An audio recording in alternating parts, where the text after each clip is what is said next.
អ្នកភូមិនិយាយថាបើឃើញស្ត្រីពូធំដើរពេលយប់កុំសួរនាងថារកអ្វីដាច់ខាតនៅព្រំដែនខេត្តឧត្តរមានជ័យជិតព្រំដែនសៀមមានភូមិមួយដែលអ្នកភូមិចាស់តែងតែហាមកូនចៅមិនឲ្យនិយាយឈ្មោះវាពេលយប់ភូមិនោះស្ងាត់ខ្លាំងជាពិសេសពេលថ្ងៃលិចទៅសូម្បីតែសត្វក៏មិនសូវវាសំឡេងទៀតដែរផ្លូវចូលទៅភូមិជាផ្លូវដីក្រហមឆ្លងកាត់ព្រៃក្រាស់ដែលពេលខ្យល់បក់មកម្ដងស្លឹកឈើដូចជាសំឡេងខ្សឹបដូចមនុស្សនិយាយគ្នាឆ្ងាយអ្នកភូមិចាស់និយាយថាកន្លែងនេះមិនធម្មតាទេវាមានអ្វីមួយដែលរស់នៅក្នុងព្រៃនោះមិនមែនសត្វមិនមែនមនុស្សទេតែជារូបរាងមួយដែលគេហៅថាកុកខ្មោចពស់ធំអ្នកណាដែលធ្លាប់ឃើញវាស្ទើរតែមិនអាចភ្លេចបានមួយជីវិតព្រោះវាមិនដូចខ្មោចធម្មតាទេវាមានរូបរាងដូចស្ត្រីម្នាក់មានពស់ធំខ្លាំងដូចស្ត្រីកំពុងជិតសម្រាលកូនតែជើងរបស់វាមិនដើរប៉ះដីទេវាហាក់ដូចជាអណ្ដែតនៅលើអាកាសនៅភូមិនោះមានយុវជនម្នាក់ឈ្មោះវីរៈគាត់ជាអ្នកបើកម៉ូតូដឹកទំនិញពីព្រំដែនថៃចូលមកខ្មែរជាមនុស្សក្លាហានមិនសូវជឿរឿងខ្មោចឬរឿងអបិយជំនឿទេគាត់តែងតែនិយាយថាក៏ខ្មោចគ្រាន់តែជារឿងមនុស្សស្រមៃប៉ុណ្ណោះដោយសារការងារគាត់ត្រូវធ្វើដំណើរឆ្លងកាត់ផ្លូវព្រៃនោះជាញឹកញាប់ជាពិសេសពេលយប់ពេលដឹកទំនិញយឺតថ្ងៃមួយពេលមេឃងឹតខ្លាំងហើយភ្លៀងក៏ធ្លាក់មកបន្តិចវីរៈកំពុងតែបើកម៉ូតូត្រឡប់មកភូមិវិញផ្លូវងឹតខ្លាំងមានតែពន្លឺម៉ូតូប៉ុណ្ណោះខ្យល់ត្រជាក់បក់មកធ្វើឲ្យគាត់មានអារម្មណ៍មិនសូវស្រួលប៉ុន្តែគាត់ក៏បន្តដំណើរទៅមុខពេលឆ្លងដល់ចំណុចកណ្ដាលព្រៃតែគេច្រើននិយាយគ្នាថាអាក្រក់បំផុតម៉ូតូរបស់គាត់ស្រាប់តែមានបញ្ហាម៉ាស៊ីនឈប់ដំណើរការដោយឆាប់រហ័សដូចមានអ្វីមួយកាត់ផ្ដាច់វីរៈចុះពីម៉ូតូដើម្បីពិនិត្យមើលនៅជុំវិញស្ងាត់ខ្លាំងសូម្បីតែសំឡេងខ្យល់ក៏ហាក់ដូចជាបាត់ទៅគាត់ព្យាយាមបញ្ឆេះម៉ូតូម្ដងហើយម្ដងទៀតតែមិនជាប់ទេពេលនោះគាត់ចាប់ផ្ដើមមានអារម្មណ៍ចម្លែកដូចមាននរណាម្នាក់កំពុងមើលគាត់ពីក្នុងព្រៃភ្លាមនោះគាត់ទៅសំឡេងដង្ហើមធ្ងន់ពីខាងក្រោយដើមឈើហឺគឺសំឡេងនោះមិនដូចមនុស្សធម្មតាទេវាធ្ងន់និងយឺតដូចអ្វីមួយកំពុងដកដង្ហើមយ៉ាងលំបាកវីរៈងាកទៅមើលហើយអ្វីដែលគាត់ឃើញបានធ្វើឲ្យឈាមក្នុងខ្លួនត្រជាក់ភ្លាមនៅចម្ងាយមិនឆ្ងាយមានស្ត្រីម្នាក់ឈរនាងមានសក់វែងបិទមុខខ្លះពោះរបស់នាងធំខ្លាំងណាស់ដោយស្ត្រីមានផ្ទៃពោះជិតសម្រាលតែអ្វីដែលគួរឲ្យភ័យខ្លាចបំផុតគឺភ្នែករបស់នាងវាខ្មៅស្រអាប់គ្មានក្រហមសូម្បីតែបន្តិចនាងមើលមកវីរៈដោយស្ងៀមមិននិយាយអ្វីទាំងអស់បន្ទាប់មកនាងលើកដៃឡើងយឺតដូចកំពុងហៅគាត់ឲ្យទៅជិតវីរៈមានអារម្មណ៍ថាជើងរបស់គាត់ទន់ខ្សោយតែគាត់ព្យាយាមគ្រប់គ្រងខ្លួនឯងហើយរត់ទៅម៉ូតូវិញដើម្បីបញ្ឆេះម្ដងទៀតតែម៉ូតូមិនដំណើរការឡើយទោះព្យាយាមយ៉ាងណាក៏ដោយពេលគាត់ងាកទៅមើលវិញស្ត្រីនោះបានមកជិតជាងមុនហើយតែអ្វីដែលធ្វើឲ្យគាត់ភ័យខ្លាំងគឺនាងមិនដើរទេនាងហាក់ដូចលោតឆ្ពោះមកវិញយ៉ាងឆាប់រហ័សទាំងស្ងៀមគ្មានសំឡេងជើងពស់ធំរបស់នាងចាប់ផ្ដើមមានសំឡេងចម្លែកក្រក់ដូចមានអ្វីកំពុងរើខាងក្នុងវីរៈភ័យខ្លាំងហើយចាប់ផ្ដើមរត់ចូលព្រៃដោយគ្មានទីដៅតែព្រៃនោះដូចជាគ្មានផ្លូវចេញទេគាត់រត់ប៉ុន្មាននាទីប៉ុន្មានម៉ោងតែត្រឡប់មកកន្លែងដែលវិញដើមឈើដែលផ្លូវដីដែលម៉ូតូរបស់គាត់នៅកន្លែងដែរហើយសំឡេងពីក្រោយកាន់តែច្បាស់ឡើងកូនអើយមកជួយម៉ែសំឡេងនោះធ្វើឲ្យឈាមគាត់ត្រជាក់វាដូចសំឡេងស្ត្រីដែលមានការឈឺចាប់ខ្លាំងនិងពោពេញដោយភាពសោកសៅនៅពេលវីរៈកំពុងអស់កម្លាំងគាត់បានរអិលដួលនៅជិតដើមឈើធំមួយពេលនោះគាត់ឃើញនាងឈរនៅពីមុខគាត់យ៉ាងច្បាស់ពស់ធំរបស់នាងហាក់ដូចកំពុងរើខ្លាំងឡើងនាងមើលទៅគាត់ដោយទឹកភ្នែកហូរចេញពីភ្នែកស្អាតនោះបន្ទាប់មកសំឡេងទារោគយំបានឮឡើងពីក្នុងពោះនាងតែសំឡេងនោះមិនស្រួលទេវាស្រែកយំលាយឡំជាមួយសំឡេងខ្យល់និងសំឡេងឈឺចាប់វីរៈសន្លប់នៅទីនោះពេលព្រឹកឡើងអ្នកភូមិបានចេញទៅរកគាត់ព្រោះគាត់មិនត្រឡប់មកវិញទេនៅក្បែរផ្លូវព្រៃពួកគេឃើញម៉ូតូរបស់គាត់ដួលនៅលើដីតែវីរៈមិនមាននៅទីនោះទេមានតែស្នាមជើងនាំចូលទៅក្នុងព្រៃជ្រៅ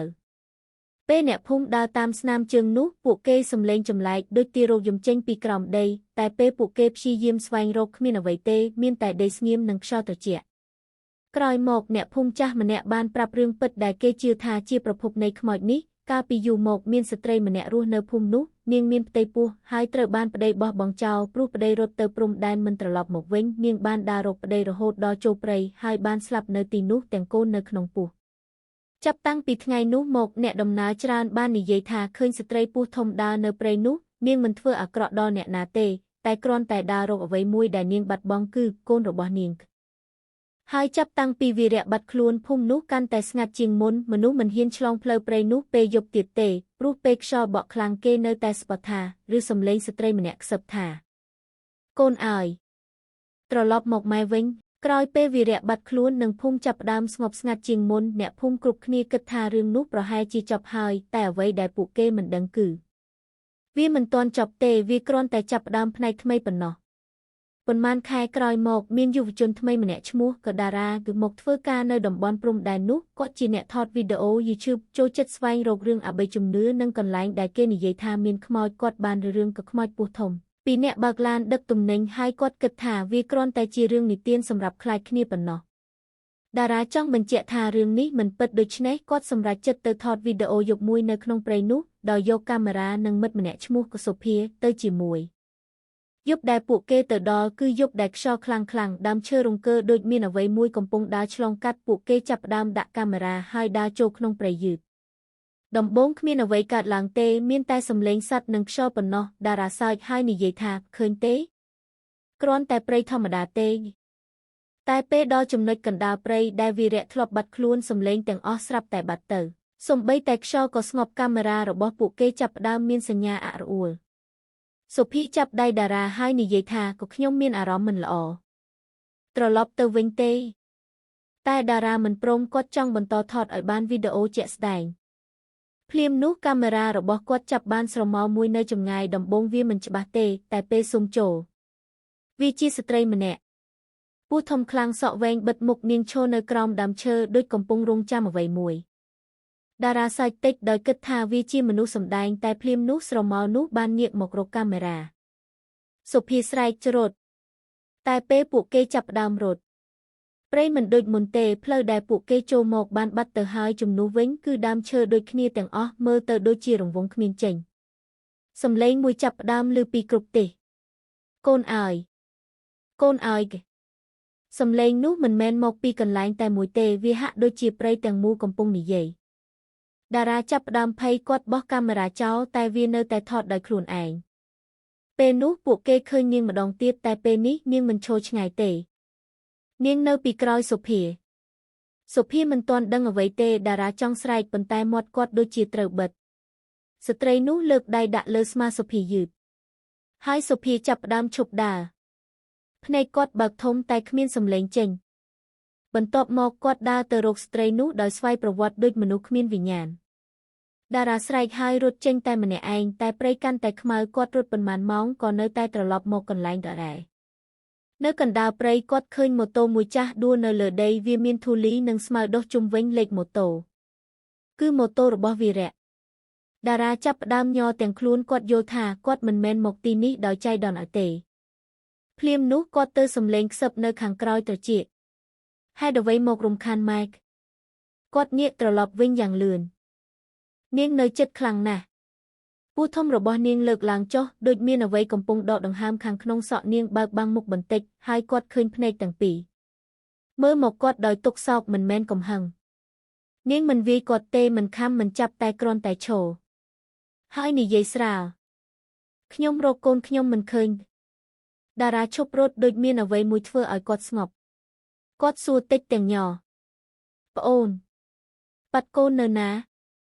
ពេលនោះព្រៃជុំវិញស្ងប់ខ្លាំងដូចពិភពទាំងមូលកំពុងស្ដាប់ស្ត្រីនោះចង្អុលទៅដីនៅទីនោះចាប់ផ្ដើមរើស្រាលមានសំឡេងទារោគយំខ្សោយឮឡើងតារាចាប់ផ្ដើមយល់ថារឿងនេះមិនមែនខ្មោចធម្មតាទេវាជាវិញ្ញាណដែលជាប់ក្នុងការឈឺចាប់និងការបាត់បង់គាត់លុតជង្គង់ហើយនិយាយថាបើខ្ញុំជួយបានខ្ញុំនឹងជួយ